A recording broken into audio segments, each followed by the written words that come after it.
السلام عليكم، ازيكم يا حبايبي؟ عاملين ايه؟ يا رب تكونوا بخير وبصحة. تعالوا بقى النهاردة نعمل شوية مسقعة مصري بتاعتنا من غير لحوم ولا حاجة. المسقعة البلدي الجميلة المشطشطة بالخل والثوم اللي كلنا بنحبها، الأكلة الأكثر شعبية في مصر. يلا صلوا على النبي وتعالوا نشوف عملناها ازاي عليه الصلاة والسلام. أنا جبت الخضار اللي هحتاجه في المسقعة: بتنجان متقطع، وبطاطس مقطع مكعبات، وطماطم، وفلفل أخضر بارد متقطع برضو، وفلفلاية واحدة بس حارة. حابين تستخدموا شطة بودر براحتكم اللي تحبوه. فبعد كده بقى هبدأ اجهز معاكم الصلصة. طريقتي في المسقعة بقى: انا ما بقليش البصل بزيت وبعدين اقلي التوم وبعدين اطش عليه الصلصة، لا، انا بستكفي بالزيت اللي انا قليت فيه الخضار. ده كفاية قوي، ومش يعني عشان المسقعة ما تبقاش تقيلة ويبقى طعمها خفيف ولذيذ عليكم. هنجيب الطماطم بقى زي ما هي كده، هنقطعها في الكبة وهنحط عليها بصلاية متوسطة صغيرة، وهنحط عليها نص راس توم متقشرة، وهنضربهم في الكبة وهنصفيهم بالمصفى.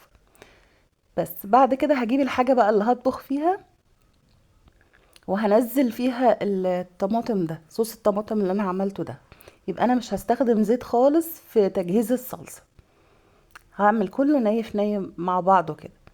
هزود بقى على الصلصة بقى التحابيش بتاعتها، هحط لها بقى 3 معالق خل، وهحط الملح حسب ما تحبوا بقى الملح، وهحط نص معلقة سكر على الصلصة، وهحط كمان الفلفلية الحارة دي، وهحط لهم نص معلقة من الكمون، نص معلقة صغيرة. وهسيب الصلصة بقى تتسبك كلها على النار لحد ايه ما تتقل كده وتبقى حلوة. طبعا انا كده انتم ملاحظين انا ما حطيتش زيت خالص في الصلصة. حمرت بقى الخضار، وعايزه اقول لك هنا في الخضار حمريه 3/4 تحميره، يعني ما تحاوليش تغمقي الخضار قوي علشان لما تيجي تحطيه في الصلصه ما يغمقلكيش المسقعه وتبقى شكلها مش لطيف. يعني خلي الخضار محتفظ بلونه كده وحلاوته كده يعني. حمريه 3/4 تحميره بس. بعد كده هحط الخضار بقى على الصلصه بعد ما اتسبكت كده.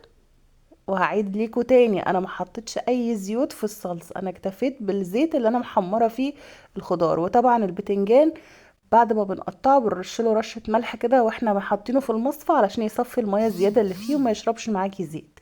حطيتها على النار كمان دقيقتين وبعدين غرفتها بالشكل ده. ايه رايكم بقى في الحلاوه دي؟ صلوا على النبي كتير واعملوا لي بقى اشتراك في القناة بتاعتي وشجعوني عشان انزل لكم فيديوهات احلى بكتير. ويا رب يا رب يكون حضوري خفيف عليكم. بحبكم جدا في الله، وكل سنة وانتم طيبين. حطوا لايك بقى واشتركوا في القناة بتاعتي وتابعوني على تيك توك وفيسبوك. يلا، السلام عليكم.